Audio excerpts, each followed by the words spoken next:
Alexandre Krakowski aqui, CFA Charter Holder, Advisor de M&A, professor da Link. Estamos mais em um Tesla no episódio de M&A de Omodon, a hora do M&A. Hoje estou com um aluno do primeiro semestre, Eduardo.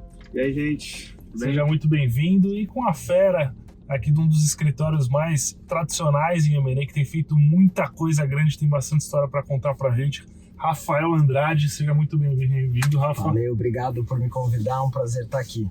O Rafael, que é formado em Direito pela GV, é mestre em Direito pela USP, também tem um mestrado na Harvard Law, então um currículo recheado, mas o que importa aqui, além de todo esse gabarito, são as experiências de vida em M&A. Sei que a gente teve que remarcar o dia de hoje porque ele estava fechando o negócio. Verdade. Um que a gente pode discutir aqui, inclusive. Sensacional, Rafa. Conta pra gente um pouquinho essa sua trajetória aí de anos em fusões e aquisições. Pois é, eu comecei trabalhando, na verdade é que minha carreira começou como advogado de mercado de capitais. Eu queria ser um advogado de mercado de capitais e eu comecei a trabalhar por volta de 2007, né, começo de 2008, e logo na sequência a gente tem a crise de 2008, né, o Lehman Brothers quebra, o mercado para. Eu acabei migrando e virando um advogado de M&A e tenho trabalhado aí desde 2008 em transações como advogado de M&A. E hoje eu sou sócio, como você comentou, de um escritório. Eu estou lá desde o começo, que é o Stock Forbes Advogados, é um escritório que atua, né, dentre outras áreas, em M&A. Como que é o tamanho hoje lá do escritório? Hoje o escritório ele deve ter por volta de 300 e poucas pessoas, né? Um escritório de médio porte, né? Existem escritórios maiores e é um escritório, dentre aí os players de M&A, é um escritório mais jovem, né? Um escritório que começou em 2012, a gente completou aí 14 anos de existência, né? O escritório tem crescido bastante e tem conseguido se colocar dentre os players que são selecionados para essas operações maiores. Algumas a gente vai, inclusive, debater aqui nesse nosso papo. Já vamos começar, então. Onde que você estava assinando o contrato? Pois é, a gente estava concluindo a aquisição das plantas da Marfrig pelo Minerva. Foi uma transação que mudou bastante, né, a dinâmica do setor de carne in natura no Brasil, né? Eram dois players importantes, né? Ambos continuam atuando no setor. A Marfrig existe aí um direcionamento estratégico para atuar, né, no setor de processados, né, de carne de valor agregado, e a Minerva já era, né, um grande player no setor de carne in natura e adquiriu algumas plantas, né, no Brasil, no Chile, no Uruguai e na Argentina.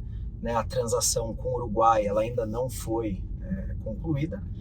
A gente concluiu o Brasil, Chile e a Argentina, que foi a primeira perna, a grande perna da operação. Né? Existe uma segunda perna que ainda existem desafios regulatórios, né? Não é uma transação simples, não foi nem no Brasil nem no Uruguai, então ainda existem desafios especialmente concorrenciais para a gente concluir essa operação. Então foi um longo caminho, a operação foi assinada há mais de 13 meses e a gente acabou de concluí-la, e é por isso que a gente teve que remarcar esse nosso bate-papo.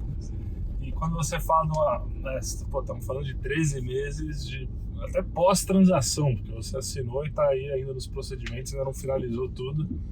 Como é que é a complexidade, primeiro de tudo, né, dando um passo atrás, de que lado que você está da mesa nessa operação e o que tem de complexidade envolvida num negócio desse tamanho?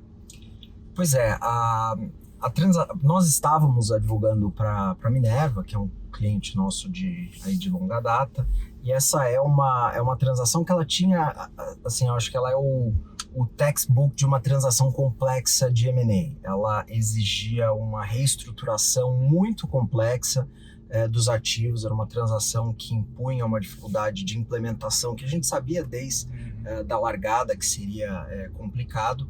Ela tinha uma série de desafios concorrenciais, porque em alguns setores, né, as autoridades entenderam que precisava se analisar com maior cuidado, né, que foi o que aconteceu. A transação foi aprovada, né, com algumas solicitações de remédio concorrencial pelo CAD aqui no Brasil, mas o CAD acabou entendendo que era uma transação complexa e, portanto, precisava seguir o que se chama aí no mercado do rito ordinário, não o rito sumário, que normalmente é um escrutínio maior, uma lista de solicitação de informações mais complexas, né? Então, somou-se tudo isso. Era uma transação muito grande, você tem... Entre concorrentes. Então, o CAD vai olhar isso e falar, pô, você vai ter uma concentração maior de mercado. A gente comentou aqui em outros episódios, né? O ordinário, o rito sumário em 30 dias está aprovado. O ordinário você está aí um ano discutindo. Exato. O ordinário ele tem, inclusive, um prazo legal, que ele é inferior a um ano, mas o ordinário, na nossa experiência, realmente ele tem um escrutínio maior. O que o CAD tipicamente quer avaliar? Que tipo de documento que ele pede? O CAD ele vai olhar nessas circunstâncias, ele vai fazer desde do teste básico do monopolista hipotético, qual que é o mercado relevante, e ele vai tentar entender qual que é a dinâmica da competição dentro daquele setor, e ele vai projetar o que acontece se a transação for implementada.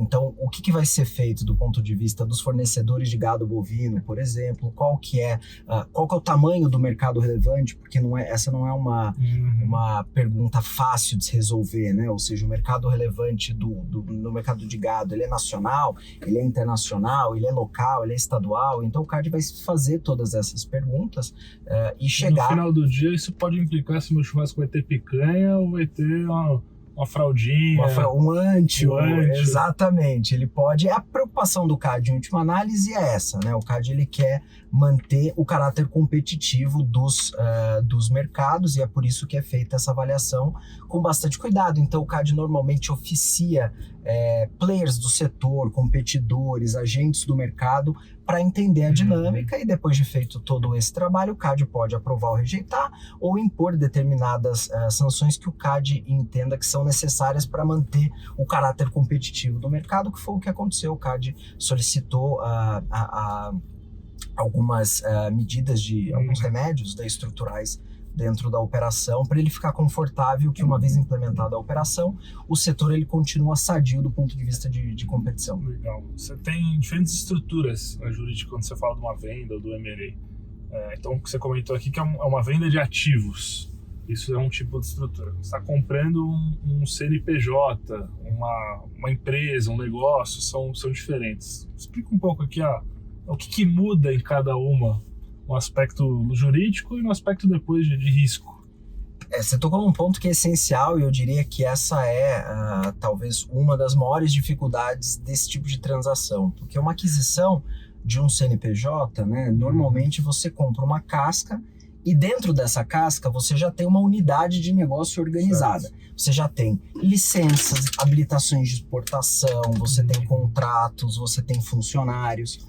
Quando você vai fazer a compra e venda de ativo, você tem que, na verdade, se preparar para fazer tudo isso numa casca separada. Então você tem que pegar, no nosso caso aqui, dezenas de plantas espalhadas por jurisdições diferentes e você tem que programar o momento em que você tira ela de uma casca, joga na outra. Essa outra casca ela tem que estar habilitada com licença sanitária, ela tem que estar, enfim, apta a fazer exportação. Você comprar um ativo sem licença, ele vira um ativo que você não pode operar. Você não pode operar, né? E esse era um dos grandes desafios que a gente tinha, porque o cenário ideal é que você transfira a planta e você continue operando. Sim. Você não pode perder nenhum dia de trabalho. Era uma planta operacional, não é um ativo... Operacional, ele não era um ativo não operacional. Ao passo que quando você compra uma empresa, se você faz a... Você mudou o dono. Você só mudou o dono, você mudou no nível acima e a empresa ela continuou com o seu nexo de contratos, com os seus funcionários, suas habilitações, os seus registros, certidões e quem olha isso de fora pode surgir a pergunta, então por que eu vou fazer esse caminho complexo e não só trazer o CNPJ? Pois é, existem várias razões, né, para isso. Em algumas circunstâncias, você tem ativos que estão sendo transferidos e estão sendo adquiridos e outros ativos que estão ficando para trás. Você tem uma questão de alocação de risco e de trabalho, naturalmente, uma operação de compra e venda de ativos ela impõe para o adquirente um cuidado maior, porque o adquirente ele tem que se preparar para fazer tudo isso. Existem transações em que esse ônus ele acaba ficando no vendedor. Então a gente negocia que entre assinatura e fechamento da transação, uma reorganização vai ser feita e o sujeito ele vai montar uma casca nova e vai me vender essa casca já montada, né? Em transações em que isso não acontece, essa responsabilidade acaba recaindo sobre o comprador. E existem, enfim, N outras razões fiscais, razões de estrutura, razões de responsabilidade, né, que faz podem mais sentido sair por esse caminho. Seguir por um caminho ou por outro, né? Muito legal. Você conhecia esse tipo, Eduardo? Olha, eu já conheci, mas nunca trabalhei com esse modelo, nem tive nenhuma proximidade com esse tipo de compra de ativo, né? Eu já tive contato com aquisição de empresa mesmo, ativos gerais, né? Não plantas especificamente. Mas, assim, também, nesse caso você está falando, seria uma fusão mesmo, ele ia incorporar todas as plantas na empresa mesmo, né? Uma compra de ativos que você traz e passa a operar com sua marca, né? A sua marca fica lá, o seu selo. Uma coisa que acontece muito, né, com empresa é a questão do branding, né? Eventualmente, quando você compra uma empresa do mesmo setor e faz a fusão e mata um nome, isso tem um impacto negativo. Sem dúvida, isso é um ponto importante que você está levantando, porque isso é analisado, inclusive, no CAD, né? Quais são, como vai ser a dinâmica competitiva, envolve também quais são as marcas que você vai operar. A gente tem no Brasil aqui, você acha que é muito jovem para lembrar disso, mas o caso Colgate-Colinos, né? Que efetivamente houve uma determinação de descontinuação de uma marca, né? Então, quando o CAD está olhando... Ele virou Sorriso. E virou Sorriso, exato, virou Sorriso. E quando você está olhando a competição, tudo isso é levado em consideração, não só, né, a estrutura de integração vertical entre as empresas, qual é a facilidade com que você consegue entrar no mercado, então tudo isso é levado em consideração e está no bojo da análise concorrencial que é feita, e muitas vezes é por isso que uma análise desse tipo ela acaba levando bastante tempo. Sensacional. E quando você vê, né, então, estamos falando aí de um processo que ele é longo, ele é demorado, dá uma dimensão aqui para a turma um pouco o que é o entregável do escritório. Pois é, o papel, essa é uma pergunta interessante, porque o papel do advogado, acho que o jeito mais fácil de eu te explicar a gente pode fatiar alguns entregáveis, né? Você tem o aspecto de documentação, né? Que é aquele trabalho mais característico do advogado de escrever contratos. Você tem o trabalho de assessoria, que você trabalha quase como um consultor junto com o time da empresa, fazendo esse trabalho de consolidação de informações, processamento de informações, especialmente numa transação complexa como essa, o papel do advogado ele vai muito além. Precisa de braço para avaliar tudo que está chegando. Exato. Vocês colocam esse time em campo. E muitas vezes as empresas, mesmo empresas que são altamente experientes em operações dessa natureza, acaba que existem especificidades que só um especialista que faz isso todos os dias vai saber responder, então o escritório oferece essa assessoria. E você tem o aspecto de negociação mesmo, né? O aspecto de interação com a contraparte, o processo de preparação, que muita gente vai dizer que é a parte mais interessante do M&A, né? Esse aspecto de negociação, de mesa de negociação.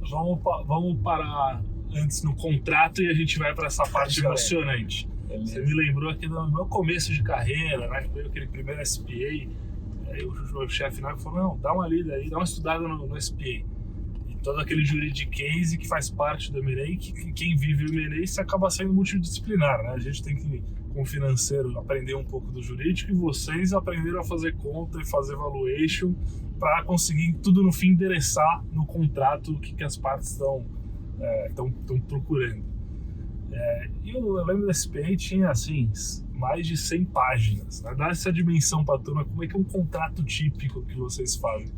Pois é, os contratos de M&A, eles são, isso não é só no Brasil, eles foram bastante influenciados por estruturas americanas. Né? Então, quando você olha a estrutura topográfica de um contrato de M&A no Brasil, ela não foge muito de um contrato americano.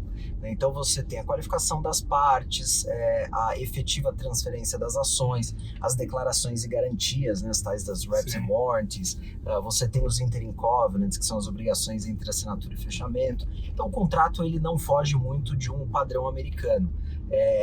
Justamente por ser um contrato que tende a ser bastante complexo, extenso, exaustivo, faz com que muitas vezes o advogado de M&A vire um pouco um M&A advisor, um cara financeiro, e o cara financeiro, muitas vezes, um cara experiente financeiro, ele está negociando no contrato declarações e garantias, estruturas de indenização.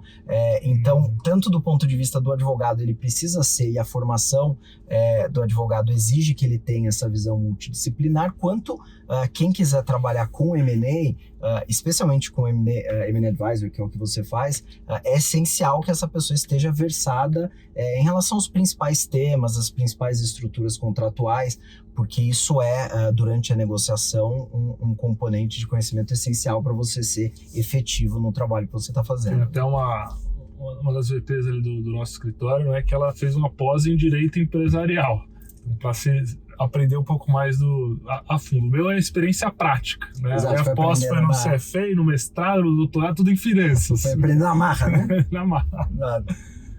Boa. E é inclusive por isso, só se você me permite, que mais recentemente se tornou tão comum advogados fazendo cursos de contabilidade, de finanças, MBA, justamente porque profissional mais versátil.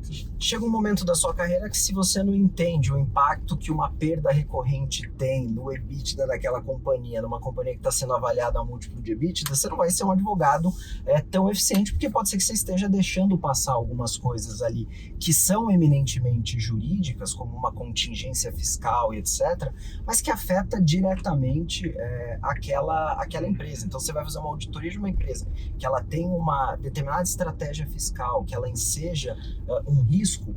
Se essa empresa tiver que mudar a forma como ela tributa o seu produto, você não só vai ter um problema de contingência do passado, como o cash flow dessa companhia no futuro vai ser afetado. Né? Então, você está, obviamente não é o nosso papel fazer essa análise financeira, mas você precisa estar ciente do impacto que essas questões têm sobre a forma de avaliação, como aquela empresa está sendo avaliada, etc. Sensacional. E na parte negocial? Então vamos para a parte emocionante. Já é meia-noite, tá as duas partes na mesa, cansadas, ninguém aguenta mais olhar a cara um pro outro, e tem uns 3 bodes ali. Como resolver os conflitos? O que o advogado tem ali de essa parte estratégica da negociação? Pois essa é uma talvez, como eu te disse, né, a parte mais interessante do M&A, especialmente porque não tem uma abordagem única, né? Uma das maiores dificuldades de um advogado de M&A é efetivamente ele construir esse repertório que permita a ele ler a sala, entender as contrapartes, entender efetivamente os interesses que estão sendo discutidos ali, para você saber quebrar o gelo no momento certo, endurecer com a pessoa certa, no momento certo, no tom certo. Então, eu costumo dizer que você fazer uma operação de M&A é como se você fosse um médico que vai operar, e toda vez que você abre um paciente, esse paciente é diferente. Né? Você tem mais ou menos uma ideia de onde as coisas estão, mas cada operação é uma, cada momento, e cada pessoa ela reage de formas diferentes. Você brincou aqui, meia-noite, muitas vezes meia-noite, assim, os nervos já estão à flor da pele, as pessoas estão cansadas, né? Então, saber o momento certo de ler a temperatura é uma das características mais interessantes do M&A, e na minha experiência, assim, a maior dificuldade na minha carreira sempre foi essa questão, o fator humano. Entender pessoas, ler as pessoas, saber ser empático, saber como você efetivamente pode operar de uma forma eficiente, ética, numa mesa de negociação. Isso é muito difícil, né? Porque no fim tem dois lados, dois interesses diferentes e tem que, para fechar o negócio, chegar num consenso. Exato. Sem ferir ali os valores do que ele tem, né? Ou as ideias que ele tem para negociação, ou endereçando isso de formas alternativas. Exatamente. É óbvio que quando você tem uma solução que ela é ganha-ganha, né, o papel ali do advogado é efetivamente construir essa situação. Muitas vezes você chega em alguns deadlocks que eles são binários. Alguém vai ter que tomar algum risco, né? E no processo de tomada de risco, o advogado eficiente ele vai conseguir desenhar com o cliente dele quais são os aspectos que ele pode tomar o risco, quais são os tipos de risco que faz mais sentido ele tomar do que a contraparte, ou a contraparte tomar e não o seu cliente, né? Existe todo um corpo de literatura, né, que se tornou muito influente no final da década passada, né, que é do Law and Economics, né, que justamente ele busca entender quais são os elementos racionais para você ponderar risco, alocar risco, como fazer um contrato que aloque isso de forma eficiente. Isso é um livro? Isso é uma corrente de literatura muito criticada por alguns, seguida quase que com paixão por outros, né?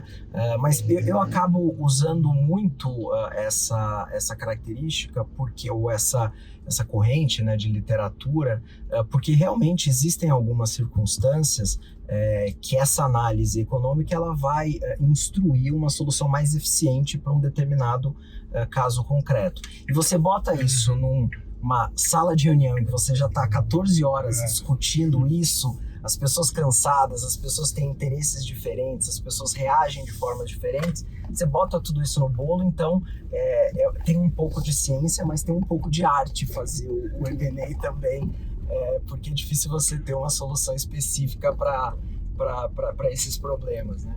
Outras grandes transações que te marcaram na carreira?